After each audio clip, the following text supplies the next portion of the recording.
Welcome to the Great People Show, your guide to greatness, your GPS to excellence. Here's your host, J.J. White.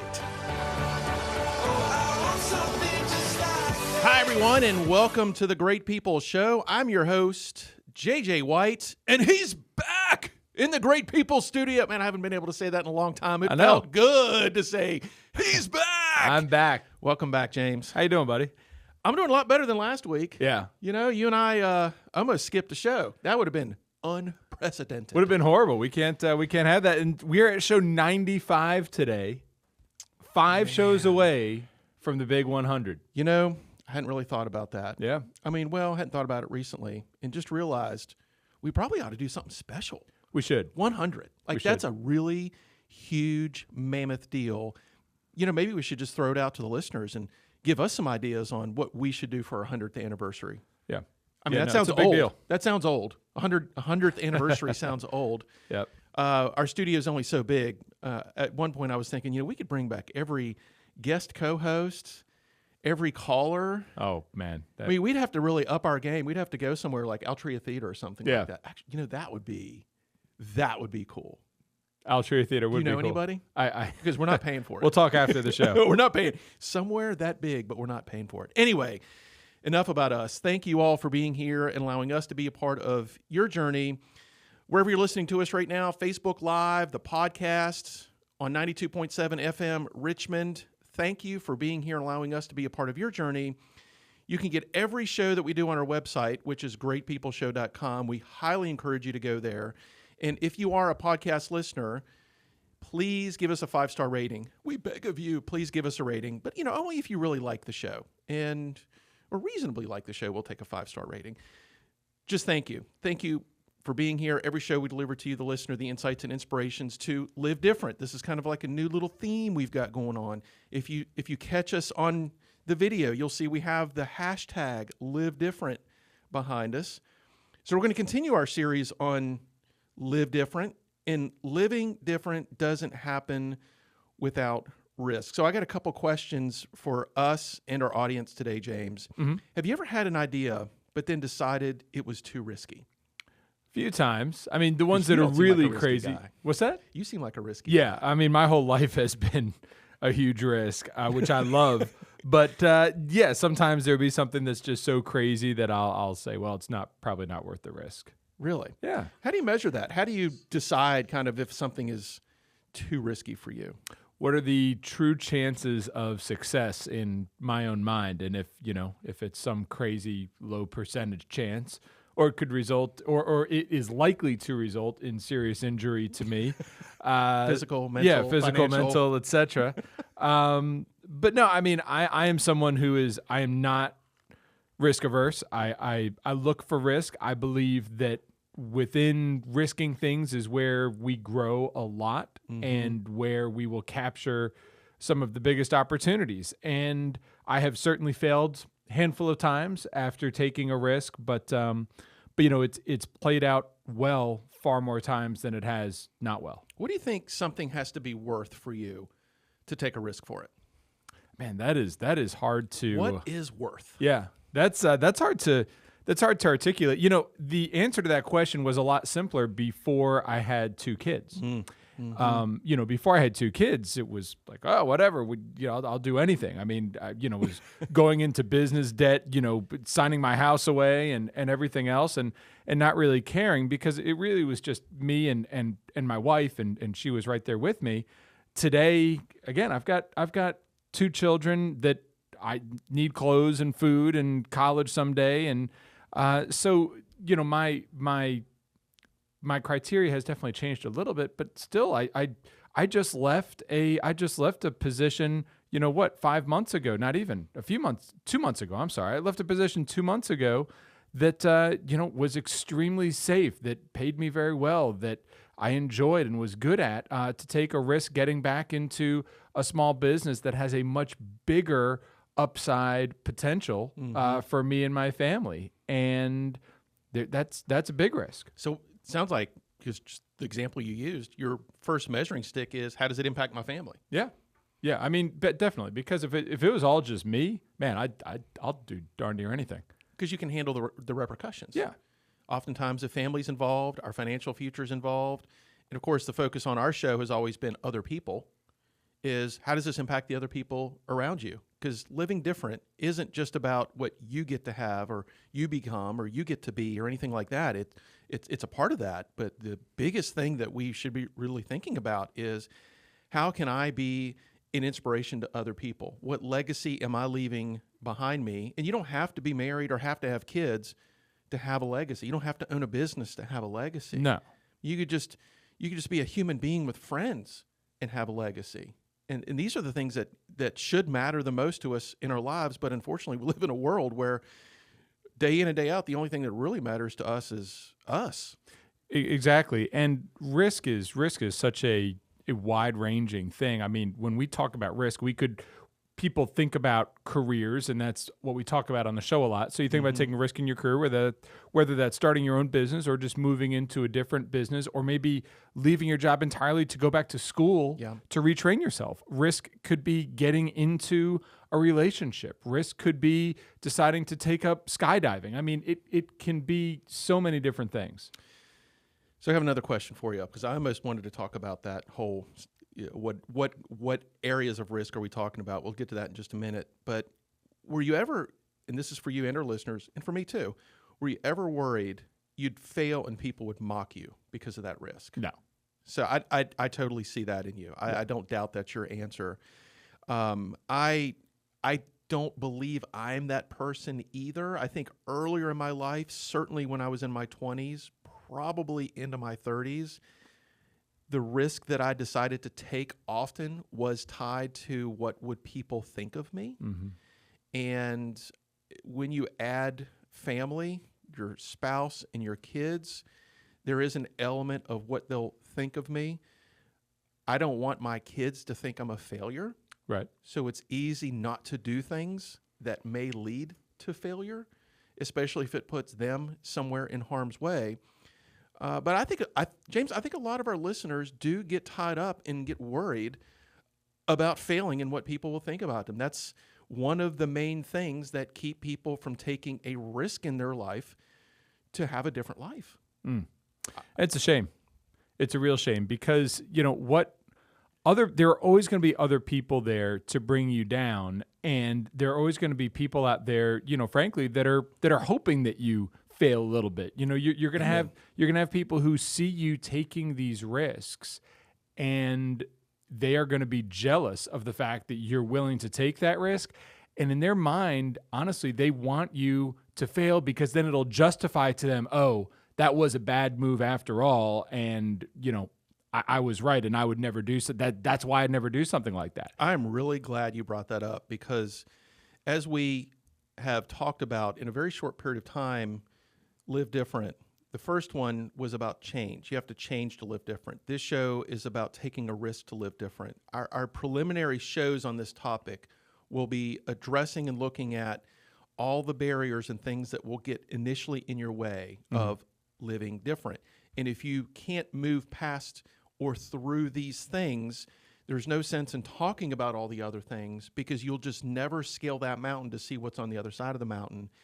And another huge element to this is other people. And gosh, we could get really diverted on this one, because it is a very powerful force in anything different happening in your life, is the impact that other people will have on you, not because they don't like you, not because they want to see you hurt. It's because they love you and care about you so much. They're willing to do anything to keep you exactly where you are.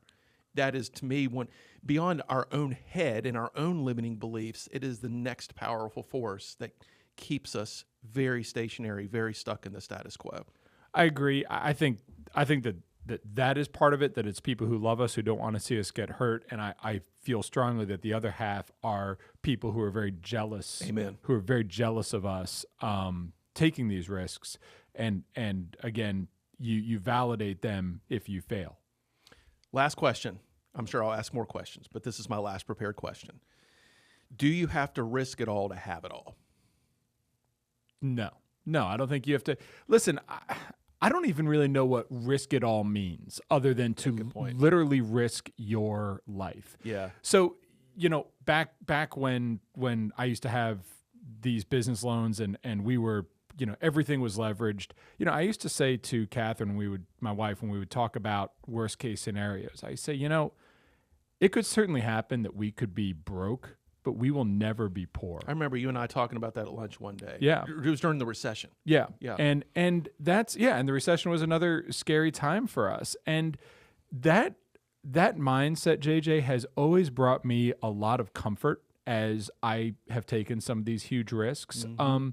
Could things go horribly wrong? Could I go broke? Absolutely. But will I always have a way to make a living, scrape things together, bring myself back up? Yes, I could never be poor. And poor is a state of mind as much as anything else. And people who are industrious, people who are hardworking, again, things could go wrong. You could go broke, but you won't be poor. I think the answer to this question for me is that when we take any risk, we think we're risking it all. I think our mind plays tricks on us, that when you have to make a change in your life and you believe at this moment you are going to sacrifice something, time, money, relationships, ego, pride, reputation, that our mind makes us believe everything's on the line. That literally it's like going to Vegas with every dime we have and putting it all on red.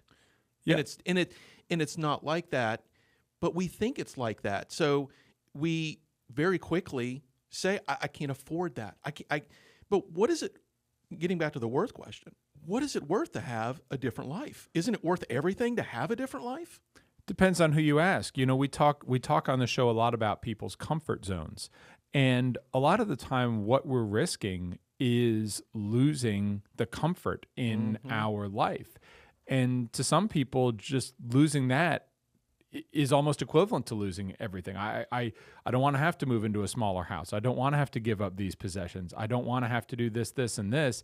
It's not worth the risk of those things to me. It's not worth getting out of my comfort zone. And risk is the comfort zone.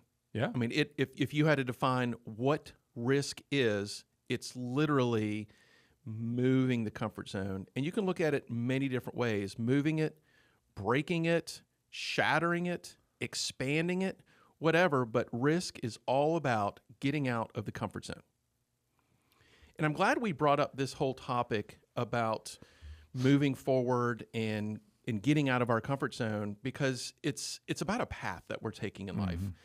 And it's interesting, if you really think about how we live our life, we are always moving forward, James. I mean, even if you feel like you're stuck in everything and nothing's changed in your life, you're still a day older. Yep. You're still moving forward. That's what life does. It moves us forward until it's over. And so this is about being on the path and then just doing a little bit different the next step, and a little bit different the next step. This isn't about being in a compartment. I think people think of life as being in a room. And then all of a sudden you open a door to another room, and it's like a maze. Like, I don't know whether to go left. I don't know whether to go right. Maybe I should just stay here. Like, we just see life as this maze, or almost like it's an escape room type thing. But folks, life is actually, it's like being outside on a path, and you're always walking forward. Where's the risk in that? Like, it's going to happen no matter what. Now, I understand there's T's in the road and there's Y's in the road, and we have to make decisions along the way. But no matter what, you're moving forward. Don't you want more control over what that path looks like as you're moving forward? I think we just look at this whole thing of life and living different and how risk is involved backwards. I think we look at it wrong. Like, we just have these perceptions. Maybe it's because you've noticed other people do different things and take risks, and they've lost everything. And we say we don't want to be like that person. So I'm just going to kind of stay. I'm just going to stay right here. I'm going to almost lock myself in this room. And it's not like that at all. That's not what life is like. I think the most successful people in the world, the people that you look at that are doing well, don't have boundaries on their life. I agree. And I think if you're looking for the people who have failed after taking risks, you're going to find that. But if you're looking for the people who have succeeded after taking risks, you're going to find that too. You can look at it either way, depending on how you're trying to convince yourself. You know, when I was involved in M&A and in the sale of businesses, I used to tell people who were having doubts, not that the doubts were always bad ones, but I say, you know, there are always going to be 100 reasons for you to decide not to do this, for you to talk yourself out of this. In fact, I'll add some to the list if you want. But if you start going down that path, then you're likely to talk yourself out of doing something that could be the best thing that you ever do for you and your family. Absolutely. But in anything that we do that's a risk, that's why it's a risk. There are always plenty of reasons that we could talk ourselves out of doing it and deciding that it's a really bad idea. But you know what? You can look at the other side and see why it's a really good idea. And balancing those two things out is where the right decision lies. A very wise man once said, the foreshore boat never gets far from the shore. Yep. It just doesn't ever leave. And on this path thing, if you think about it, most people play checkers in their life. Most people are just looking at the next move. Mm-hmm. Very few people truly play chess. And I'm gonna be very honest here, James. I don't even know how to play chess. Me neither. Are you serious? You don't know how to play chess? My wife tried to teach me once. It didn't go well.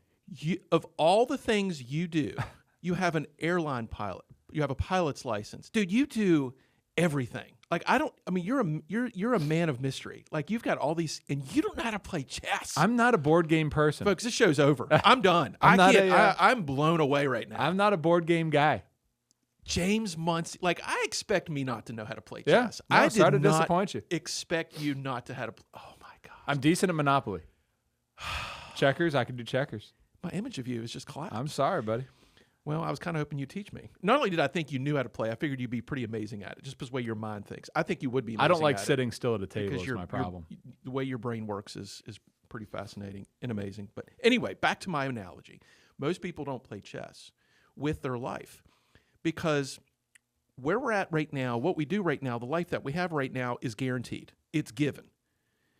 Now, it's given the second. It could change the next second, but at least what we've set up around us is pretty consistent.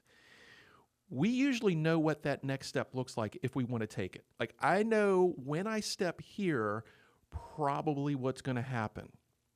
But James, it's that second step that is completely unknown to us. I know what I'm going to do next, but I don't know what it's going to look like after that, so I'm not going to do anything. And the reason you don't take enough risk is because you're waiting for something to show up that's guaranteed for you. Mm-hmm. And that, I was about ready to say that never happens, but I think that does happen. And it doesn't happen often. So you're going to have to, if you really want to live a different life, you're going to have to start to do things with very, very little guarantee. In fact, I would say the best risk to take today are the ones where you have absolutely no guarantee. And here's another aspect of this whole thing, James. Speaking about waiting for guarantees, we don't want to be in a situation where we're forced to take a risk. Yeah, and hey, I want to take a step back here for a second. Listen, there are You want to talk about chess? No, I want to talk about guarantees. There are no guarantees in life, buddy. And I know that is a cliche. Death and taxes. That is a cliche expression. Yeah, the two guaranteed things are death and taxes. But there's nothing guaranteed. There's nothing guaranteed if you don't work for someone else that something catastrophic can happen to that company tomorrow, or you could otherwise be fired. There's nothing guaranteed that your health tomorrow is going to be as good as it is today, or that of your spouse or those around you. There is no guarantee that this economy is going to keep on pumping along versus go the other way. There are no guarantees about whether you're going to get into a car accident tomorrow that's going to injure you. I mean, God forbid, but there are no guarantees at all. So, not making a move because, well, it's risky. I can stay here and I'm safe. Maybe you're a little bit safer, but none of us are safe. There are risks there are plenty of risks in the status quo too. And that's often a big thing that people forget. Mm-hmm. I'll get off that soapbox. But that's, you asked in the beginning of the show, why I'm so non-risk averse. And it's because I also think about the fact that my current path isn't guaranteed either, buddy. Yeah, good. That is an excellent mindset. So there's more brain trickery here, that you feel like a lot more is guaranteed than it really is. Yes. And so there's an argument to be made here. It's actually riskier to stay in the status quo than it is to start taking more control over your life for these changes to happen. And I want to take a step back, because just as we've been talking about this, my mind is starting to capture this. What is it worth? We I think had a little trouble answering that question up at the top of the show. We weren't prepared to answer it, but I think we should have that conversation now. What is it worth? Isn't it worth your family being happier? Isn't it worth the other people around you living a better life with you? I mean, I don't know if I've talked about this on the show, but I've used the story of Roger Bannister so many times in my training and in coaching. Are you familiar with the Roger Bannister story? Yep. A lot of people are. But this guy broke the 4-minute mile in 1969. He was the first person in recorded human history to do it. That was certainly a breakthrough. Did you know that 669 people did that for the next 10 years after he did it? So we're talking about doing something not for ourselves, but isn't it worth doing it for all the other people around us? Isn't it worth doing to fulfill our calling? I mean, is so many people I talk to now, especially I would say folks under the age of 35, which are labeled as millennials, hate labels, but that's pretty much what they're labeled, are very focused on purpose and calling. Isn't it worth just finding out what that is? Because you will never find out what that is by hanging out in the status quo. Gosh, just make that list for yourself right now. What is it worth doing, having, and being in order to take just a little extra risk? Folks, we're not talking about big stuff. I don't mean jumping out of that marriage. I don't mean quitting your job. Yes, those things are risky. Yes, there will be times in your life that you absolutely have to do that. But it's the smaller things that lead to the big things. If you take care of the small things, the big things will start to take care of themselves. And that applies to risk too. I'm off my soapbox. No, it does. But those big things, you talk about a bad marriage, for example, and no, we're not sitting here telling people who think they're in a bad marriage to get divorced, but at the same time, there's risk to getting out of that marriage. There's plenty of risk to staying in that bad marriage. Yep. Risk of opportunity lost, risk of happiness lost. There's again, you've got to look at it from 360 degrees, whatever that decision is. When you're choosing what to risk. The other thing, and again, I've talked about this on the show before, we generally make decisions in life for one of two major reasons. We're either running towards something or running away from something. Don't take a risk because you're running away from something. Take risk to run towards something. I have in our notes here, there's a reason it's called taking a risk, right? There's a reason it's called taking a risk. It's because you get to own it. Yep. In any time in life that you truly own something, you get to do with it whatever you want. It's yours. I think a lot of people look at risk as something that's happening to them. I think a lot of people look at risk as something that's uncontrollable, that they can't manage it, they can't handle it, that it's this force that's being thrust upon them, and they're just along for the ride.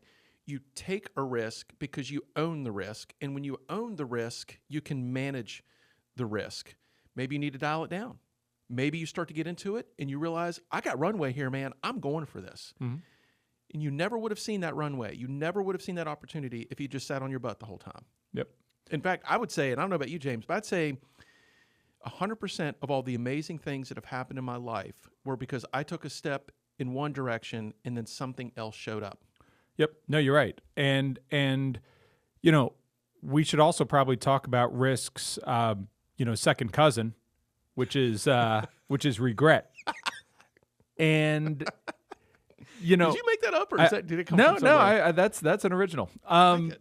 But you know, oftentimes that I've chosen to take risk in my life, part of the motivation has been thinking about if I would more regret never having taken that risk and not knowing what the outcome would have been, or would I more regret if I took the risk and I failed? Yeah. And, you know, regret's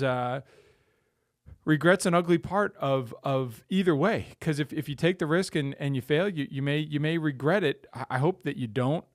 If you had calculated it out from the get-go, I think it's far worse to find yourself 10, 20, 30 years down the road and wondering how things would have been different if you had taken that risk. At least in my mind, at least if I take it, I'll know.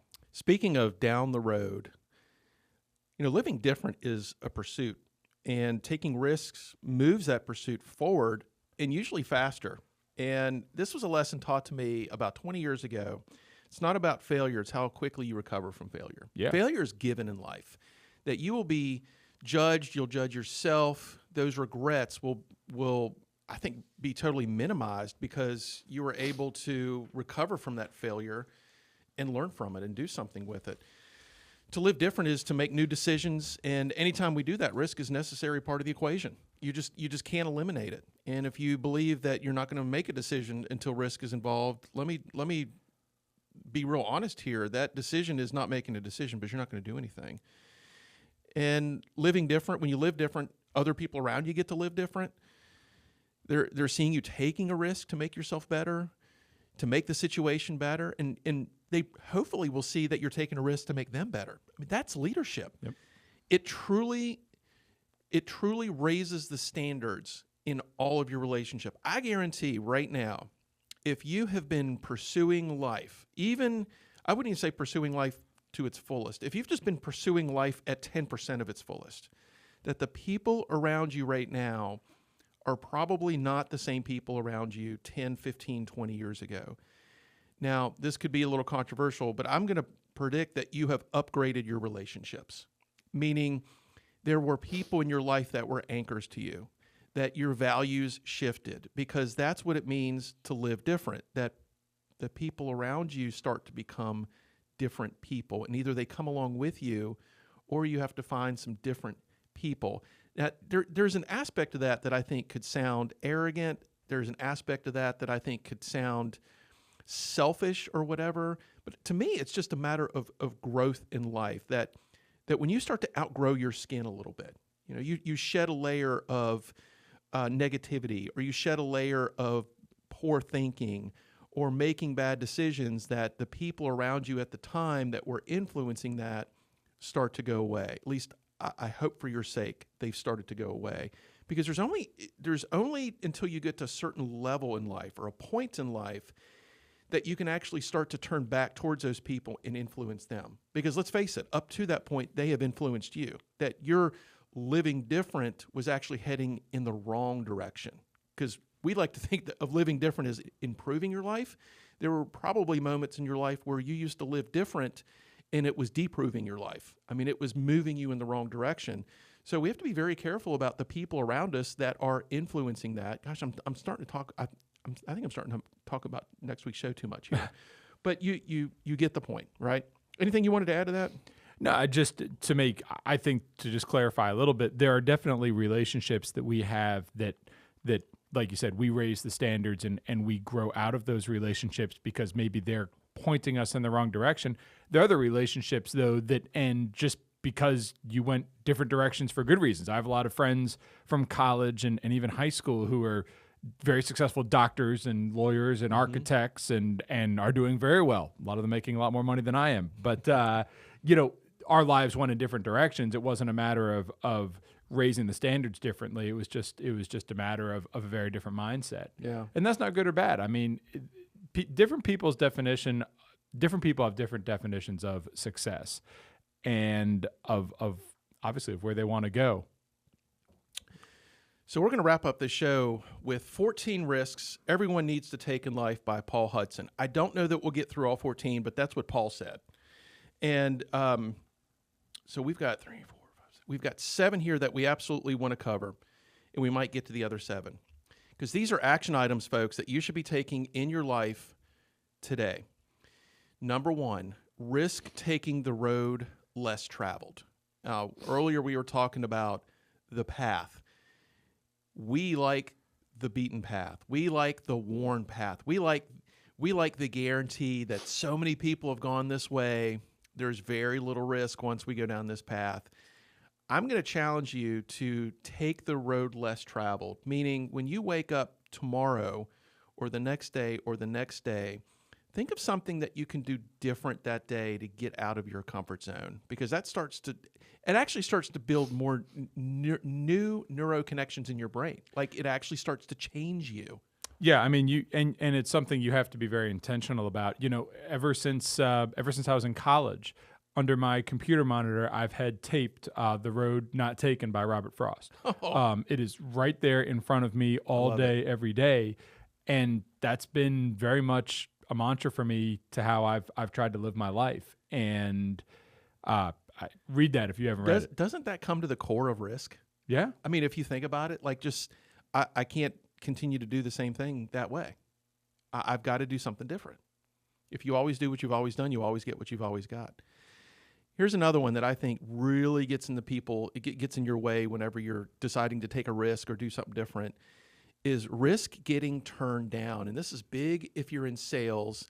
I've got some friends that are starting businesses. It's so cool to watch. One of the friends of our show that's called in before, a couple times actually, is Matt from Matt's Dirty Pickles. Yeah. And, over the time we've talked and had conversations, and I haven't talked to him in a little bit. Love to buy his pickles. But to know how many times that he's been turned down on just asking for things, like when you're starting a business, or what about if you're wanting to ask someone out? I mean, what about the woman or man of your dreams that just came into your life, and you got to risk getting turned down to say, hey, you want to go out? It's worth taking. But the worst thing that you could possibly do is not ask and then never know. Yeah, you got to, that's the third one here we're going to talk about, is risk putting it all on the line. Yeah. I asked earlier, is risking, what was the question here? Do you have to risk it all to have it all? Mm-hmm. So how much do we put on the line? Yeah. What do we put on the line? I'm going to wager that when it comes to taking risk and doing things different, that you feel like you're putting it all on the line, but really what you're putting on the line is your own pride. Yep. You're putting your own ego on the line. You're putting, what will they think about me, on the line? What will I think about myself? Your brain is absolutely wired to defend itself, to defend all of you. So as soon as you start to feel a little out of your comfort zone, guess what? It's all going on the line, and that's just not true. And here's a big one that I see this a lot in corporate America. So if you're one of our listeners that you work in business in corporate America and you're not the head honcho, is risk making a mistake. And if you are the head honcho, if you are the top dog, and actually let me put this one on the line right now. If you're a parent, let the people around you make a mistake. Let it be okay. We said earlier, it's not if you fail, it's how quickly you recover from that failure. And I know growing up, it was difficult for me to make a mistake because any mistake was brought to my attention. My dad usually would do that, and it's out of protection. It really is out of love, because we want people to be successful, but you have to risk making a mistake if you're going to take a risk to live different. Because, by the way, you're going to make way more mistakes than you are going to have successes. Period. Yeah, and man, I don't always even like the word mistake with this stuff, JJ. I mean, a mistake is if I take this bottle of water right now and dump it on the table. That would be a mistake, by the way. Yeah, that's a mistake. Taking a risk that doesn't work out. I've taken plenty of those, and those have been some of the biggest lessons in my life. Yeah, so your question is it really a mistake? I don't think it's a mistake. For me, that's a great point. Like I said, a mistake is spilling milk on the table, man. A mistake isn't taking a risk and having it not work out. So really, the risk risk making a mistake is getting over the fact that you think it's a mistake. Yeah. Because if you risk making a mistake and you realize it's not a mistake, then you really haven't risked anything. Yep. I think we just came full circle on that one. There you go. Risk not being good enough. And if perfect is the enemy to great, good is the enemy to great. Is you cannot allow yourself to not do something because it won't be perfect. You can't risk not starting to write that book because you feel like every word that needs to come out needs to be the exact right word. Same with speaking your mind. You have to speak your mind in meetings. You have to speak your mind to friends, even if you don't know if it's the right answer, even if you don't know if it's good enough. That doesn't matter. I cannot tell you, especially since I've been in Dale Carnegie, especially since we've been on the radio, when you just let your natural words come out, James, and you stop thinking about whether something's good enough, you'll be amazed at how many people just come up to you and say, thank you for that. So last night, I think I was near your house last night. So last night I was at this really small meeting in someone's living room when we're talking about culture. It was brought together by University of Richmond. And one of the MBA students had a really big problem he was presenting, and no one had a good advice. And I just threw something out there, and everybody was like, wow, that was actually, so the host came up to me after, he goes, that was really great advice. And I was like, really? Like, I didn't second guess myself, but I didn't think it was that good. Mm-hmm. But if I would have convinced myself that advice wasn't good enough, I would have kept it to myself, and I would have had no impact on that guy. Yeah. Yeah. No, I mean, worried about not being good enough should never be a reason not to make that leap. Amen. That is one of the most subjective things in the world, and we are usually our own harshest critic. That's true. Here's a couple more. Risk launching too early. Just go, folks. Actually, your movement into something is what's going to make it successful. Yep. Not waiting for all these puzzle pieces to be lined up. And one of the biggest ones on this list, 14 risks everyone needs to take in life, but we're still at number 7. We will not get to 14, is risk putting yourself out there and being judged. When you get to a point in life where you don't worry about how you're going to be judged, you will be amazed at the air that you can get and the takeoff that you can get in your confidence, in your beliefs, in your abilities to see that far into the future. Because we were talking earlier that we may know what the next step looks like, but we get really scared when we think about the second step. When you get past this fear of judgment, holy smokes, it truly, truly becomes unstoppable, man. I mean, it's just like, talk about freedom. Yeah. It's freedom. Yep. I don't worry about other people. And most critics out there, folks, most people who criticize you are not doing as well as you. Think about that the next time somebody criticizes you. Very rarely is somebody who is doing better than you the one who's bringing you down and criticizing you. It's usually those who are scared to do what you are doing. And the only thing I have to be critical of right now, James, is our time's coming to an end. It is. It kind of sucks. I feel like we are just getting started. Well, let's do it again next week. I think we should. We want to thank you all for being here, wherever you listen to us.